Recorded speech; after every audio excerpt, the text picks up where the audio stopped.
Ninang? Oh, Katarina. Ay, Oh, parang ang lalim ng buntong hininga mo ah. galing po ako sa bahay dahil tumawag po ako kay nanay. Oh, kumusta daw siya? Ayos naman po, marami daw ginagawa. Kaya lang, bakit ganun, Ninang? Bakit parang pagdating sa akin, laging walang panahon si nanay, wala ring budget? Kung kailan ako pinanganak, dun siya nag-abroad. Buti na lang andyan kayo para alagaan ako. Ngayon namang malaki na ako, di pa rin siya makauwi. Kasi sina ate at kuya kailangan pa rin ng tulong niya. Ano ba kasing problema?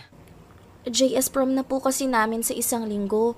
Hihingi lang po sana ako ng pangrenta sa gown. Napagalitan pa ako ni nanay. Gown lang ba yung problema mo?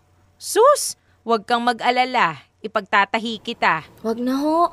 Alam ko namang marami kayong pa-order na kortina. Sus! Wala ka bang bilib sa galing ng